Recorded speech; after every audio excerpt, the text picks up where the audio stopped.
Começa agora o Domínio da Guerra, sempre com o Major-General José Arnão Moreira. Bom dia. Olá, muito bom dia a todos.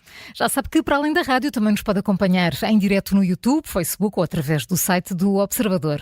Estão finalmente concluídas as eleições russas, depois de um processo eleitoral marcado por vários incidentes, como a morte de Navalny e a seleção muito criteriosa do perfil das candidaturas opositoras. Sem surpresa, Putin esmagou eleitoralmente os outros três candidatos. General, como é que se devem interpretar os números finais e o que vai agora fazer Putin com esta vitória? Pois esses dois aspectos são muito, muito interessantes. Bom, em primeiro lugar, nós não podíamos deixar de nos pronunciarmos sobre estas eleições. As eleições decorrem num país que não tem nenhuma tradição democrática. A tradição neste espaço imenso geográfico é dos líderes providenciais. Os líderes providenciais sentem, no entanto, isto é bom para a democracia, que tem que se sujeitar a um escrutínio popular, ainda que por eles completamente controlado, mas isso é o sinónimo de que, afinal, a democracia é que é o verdadeiro sistema que legitima a permanência das pessoas no poder. Putin ganharia sempre estas eleições. Eleições conduzidas num ambiente de guerra proporcionam todas as possibilidades para calar as vozes da oposição, para calar os jornais, para condicionar a opinião pública, etc. Ganharia sempre estas eleições. O problema de Putin não era, portanto, ganhar eleições. Era ganhar eleições com números significativos. Esse era o objetivo. Esse é que era o objetivo. O ganhar já estava garantido. Porque o ganhar estava. E, portanto, o que interessava a Putin era que isto não fosse uma espécie de eleições, uma espécie de plebiscito. Isto é, a minha permanência do poder, as minhas opções de natureza estratégica merecem ou não merecem a concordância dos russos e dos outros povos da Federação Russa. Esse é que era o importante e, portanto, os números aqui eram muito importantes. E eu distingo aqui dois números. Por um lado, era importante a tal taxa de aprovação ao seu mandato, traduzido pela sua vitória. Ora, Putin teve 87,3%. Muito significativo, bastante superior àquilo que tinham sido os seus resultados nas eleições anteriores. E, portanto, enquanto nós normalmente, em países sujeitos a todas estas questões da guerra, pode haver uma certa diminuição e cansaço da opinião pública, que se traduz depois, do ponto de vista político, em menos votos. Não, Putin precisava de ter mais votos do que aquilo que teve antes, como quem diz, mostrar que apoiam a minha política estratégica é suportada quase pela unanimidade da Federação Russa. 87,3% é muito importante. Mas também era igualmente importante a taxa de participação, porque uma vez que as eleições já estavam arranjadas para a sua vitória, era as pessoas irem ou não irem votar, traduzia ou não a sua confiança no sistema eleitoral. Se as pessoas não confiam no sistema eleitoral, não aparecem nas mesas de voto. E, portanto, Putin até podia ganhar com mais de 87%, mas se não houvesse uma taxa de participação interessante, isto teria leituras e consequências muito importantes naquilo que são a definição dos seus objetivos. Essa participação foi de cerca de 77%. Bom, depois apareceu um número menos agradável e até foi o Peskov que o divulgou. 65% dos russos consideram os resultados confiáveis, não é? Esta percentagem verdadeiramente não está de acordo com aquilo que eram os outros dois números anteriores. Mas há ainda um progresso a fazer. Vladimir Putin ainda tem mais eleições pela frente. Eu trouxe 3 exemplos para mostrar os valores que devem constituir uma espécie de meta para Vladimir Putin. Aliyev, presidente do Azerbaijão, teve eleições o mês passado. Teve 94%. Pronto. Assad, presidente da Síria, teve em 2021 95%. E não vamos falar de Kim Jong-un. Kim Jong-un teve cerca de 100% dos votos. Aliás, o processo na Coreia do Norte é um processo interessantíssimo, porque eles já resolveram este problema da democracia, que é ter de escolher. O problema de ter que escolher é um problema que se coloca aos eleitores na altura em que se aproximam da mesa de voto e têm vários candidatos para votar, não é? Se não existirem candidatos, na Coreia do Norte, nas circunscrições, só há um candidato em cada folha de voto, só há um. Portanto, as pessoas, o que lhes é chamado, elas são chamadas a pronunciar-se da seguinte maneira: têm um candidato e depois escrevem ou sim ou não. Portanto, as coisas são sim ou não. Portanto, evita-se logo a confusão imensa que é haver uma lista com imensas escolhas. Na Coreia do Norte o processo está bastante simplificado. Não há D nem ADN. Não há aqui confusão absolutamente nenhuma. Só há um candidato. Agora, ou vota sim ou vota não. Agora, portanto, Trump tem que bater 94, 95 e chegar aos 100. Portanto, há aqui um processo a fazer. Mas talvez seja aqui também importante, e eu gostava de trazer também o tema das eleições, por causa da celebração da vitória. Eu acho que isto merece uma análise séria da nossa parte.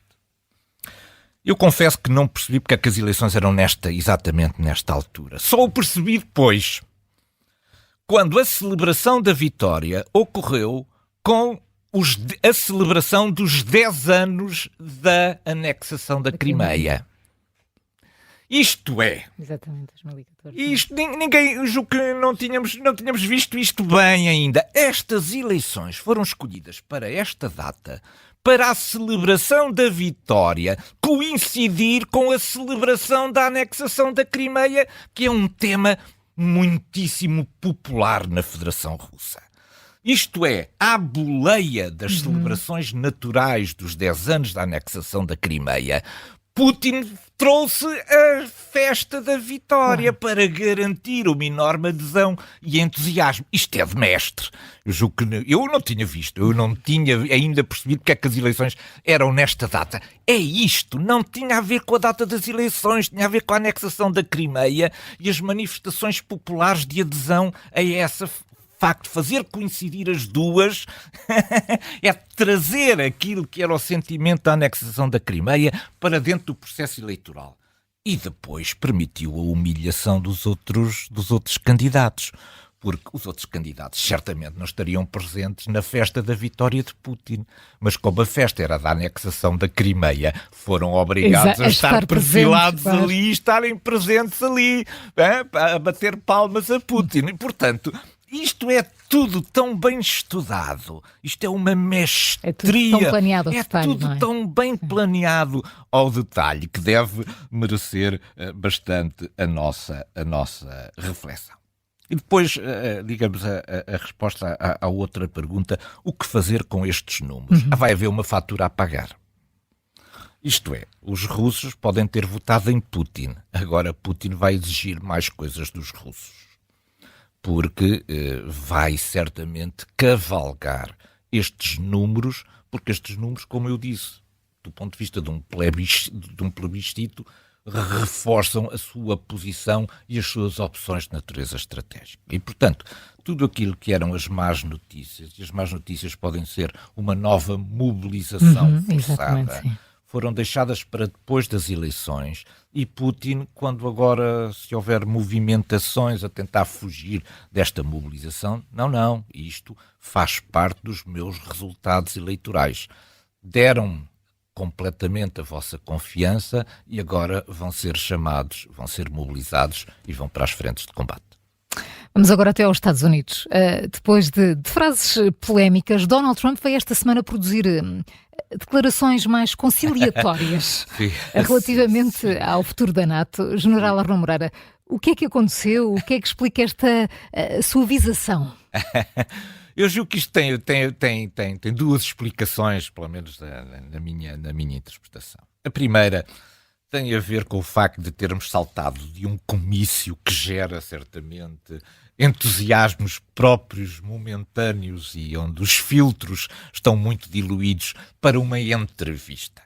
Entrevista com Nigel Farage e, portanto, era uma coisa mais importante, mais solene. E para trás ficou o banho de sangue, etc. Exatamente. O tom de comício desapareceu um bocadinho aqui e, portanto, essa é uma explicação. A outra explicação é que, à medida que nos aproximamos das eleições de novembro, e quando Trump olha para as sondagens, sente-se entusiasmado com essas sondagens e com a possibilidade de vir a exercer esse cargo, naturalmente que começa a ouvir muitas outras opiniões e a verificar que esta questão da NATO, da adesão à NATO, do apoio à NATO, etc., pode ser também um fator importante na decisão do voto das pessoas.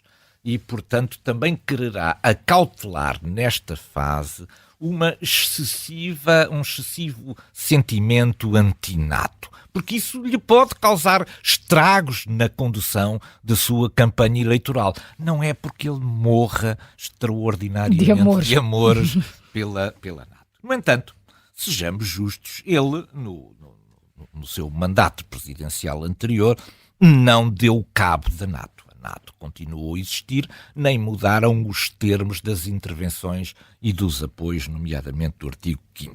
Bom, desta vez ele foi bastante mais explícito sobre isso e eu julgo que isso se traduz num maior alívio, pelo menos para já, entre os líderes e as lideranças europeias relativamente à sobrevivência da NATO a uma eventual vitória de Trump. Desta vez, ele afirmou perentoriamente que os Estados Unidos vão continuar a 100% na NATO. Bom, 100% são aquelas percentagens do Kim Jong-un que vimos há bocadinho. Portanto, vão continuar a 100%.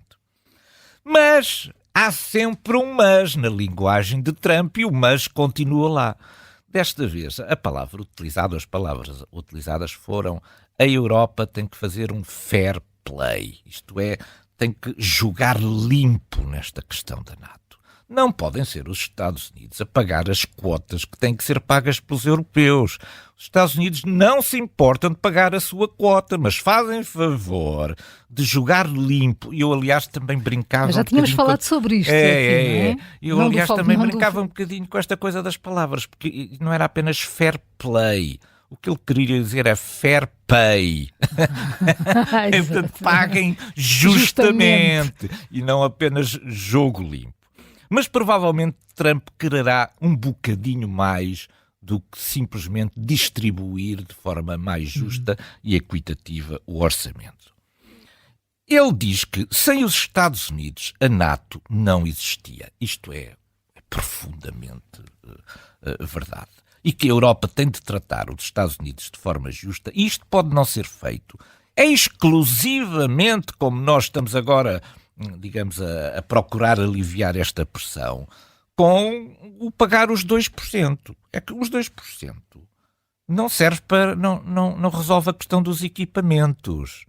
Pode servir a parte daquilo que é uma contribuição para a nossa indústria de defesa, para ter mais efetivos, etc. Mas não resolve as enormes debilidades que, entretanto, se foram acumulando. E, portanto, os Estados Unidos, de acordo com Trump, vão estar muito atentos ao que é este fair pay ou fair play. Isto é, vão ver se o compromisso dos países europeus com a NATO é apenas de natureza discursivo ou se isso se traduz efetivamente num apoio efetivo àquilo que são as capacidades de defesa que a Europa tem que ter. Como eu já disse aqui mais do que uma vez, não é justo que um soldado americano venha morrer para a Europa quando os europeus não estão dispostos a morrer pelo seu continente. Continuamos a falar da Aliança Atlântica porque esta semana tivemos a notícia de que quer a NATO, quer a Federação Russa pretendem estabelecer novas bases militares junto ao Mar Negro. Aliás, general, estes projetos parecem já ter arrancado. Sim. Que interpretação faz destas intenções? É muito interessante ver isto assim com um certo distanciamento. A reação da União Europeia quando foi a anexação da Crimeia em 2014 foi nenhuma, praticamente. Meia dúzia de sanções, nem demos conta. Mas a NATO deu conta na altura, em 2014. E a primeira coisa que fez a NATO foi começou a construir uma presença avançada naquilo que era a zona geográfica que estava mais sobre ameaça, que eram os países bálticos, e colocou 4 battle groups nesses países bálticos. Portanto, uma espécie de presença avançada multinacional. Depois, com a invasão de 2022, aí pronto, já não podemos deixar de reparar que havia aqui uma intenção militar de expansão do território da Federação Russa. A NATO acrescentou mais 4 battle groups. Desta vez já agora não nos países bálticos, mas ao longo de toda a fronteira com a Ucrânia. E, portanto, esses 4 battle groups internacionais foram parar à Bulgária, à Hungria, à Roménia e à Eslováquia. E, portanto, do ponto de vista da presença avançada multinacional, ficou de alguma maneira completa toda esta linha de posicionamento estratégico avançado. Entretanto, havia na Roménia uma base aérea, que era a base aérea número 57, em Constanta, que estava em utilização pelos Estados Unidos desde 1999. Uma base importante utilizada pelos Estados Unidos. E em 2019, ainda antes do início da operação da Federação Russa, a Roménia tomou a opção de tornar isto uma das maiores bases militares da NATO, junto na Europa e, neste caso, junto do Mar Negro, o que tem aqui um significado geoestratégico muito importante. A NATO acordou para a importância do Mar Negro, isto é, o Mar Negro estava a certa altura a transformar-se num autêntico lago russo e, portanto, a NATO acordou em tempo para esta questão. Ora, esta vai ser uma das maiores bases da NATO em território europeu. Ela, neste momento, ainda não tem essa dimensão.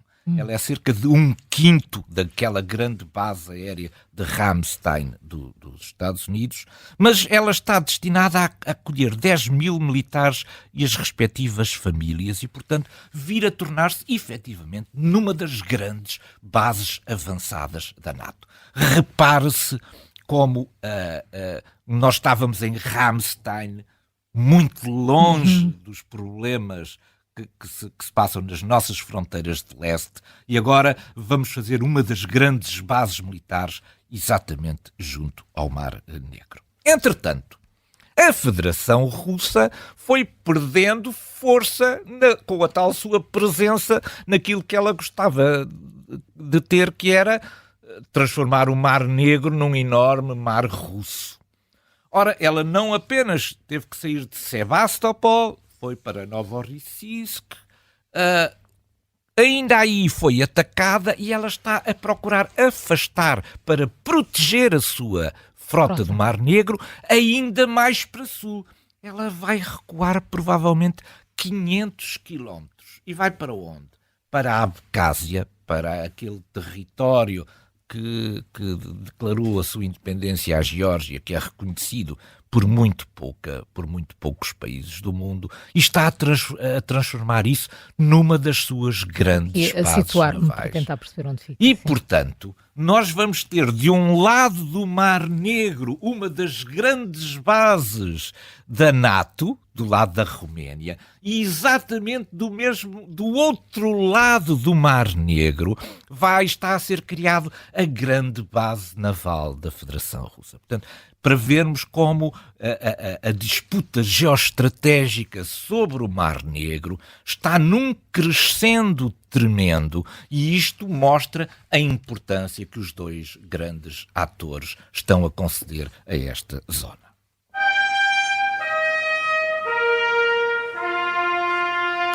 Entretanto, o general Arno Moreira, depois de anos sem referir o nome de Alexei Navalny, eis que Putin, aproveitando aquele entusiasmo da sua vitória eleitoral, comentou a morte do antigo opositor, referindo-se a um acontecimento triste.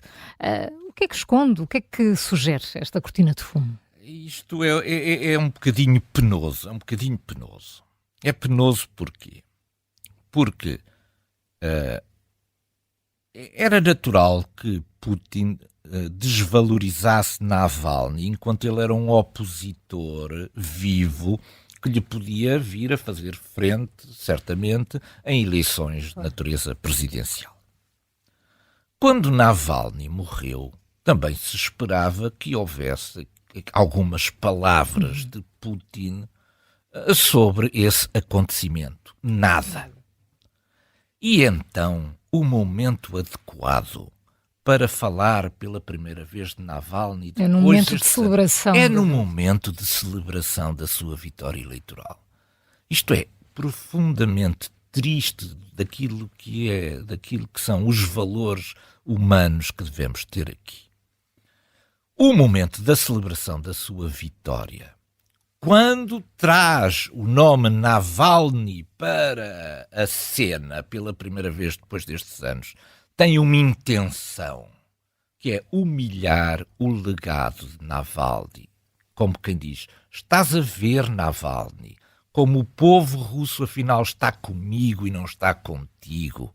Isto é, procurar humilhar aquilo que foi a memória e o legado de Navalny. É por isso que isso é puxado para um momento de celebração. Mas depois a hipocrisia do regime não tem limites. E o que é que disse Putin? Não falou apenas que a morte dele foi um acontecimento triste. Começa agora a definir aquilo que é uma narrativa humanista sobre aquilo que era a sua posição sobre Navalny. Eu, alguns dias antes da sua morte, mostrei-me disponível para o trocar por um prisioneiro russo que está numa prisão na Alemanha. É muito cinismo. É de um cinismo tremendo. Azar! O homem morreu numa altura em que eu estava disponível a usar toda a minha influência, as minhas preocupações humanitárias para que ele pudesse ser trocado e saísse vivo disto. E, portanto, é tudo muito triste. A cortina de fumo reside aqui em mostrar uma narrativa de natureza humanista, quando, na verdade, isto é para esconder um cinismo tremendo.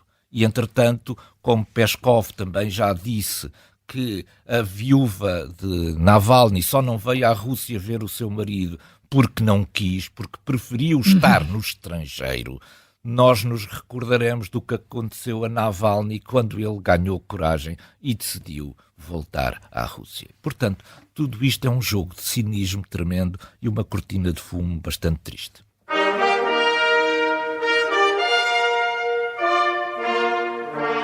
Hoje o nosso ponto de mira está colocado no novo esforço europeu para preparar as populações para as consequências de uma eventual extensão do conflito militar para o interior da Europa. Esta preparação começou no Báltico e já está na Alemanha. O general Arno Moreira, que está sempre atento a todas as movimentações, diga-me o que é que se está a passar, general. Bom, eu julgo que há aqui dois movimentos que são interessantes.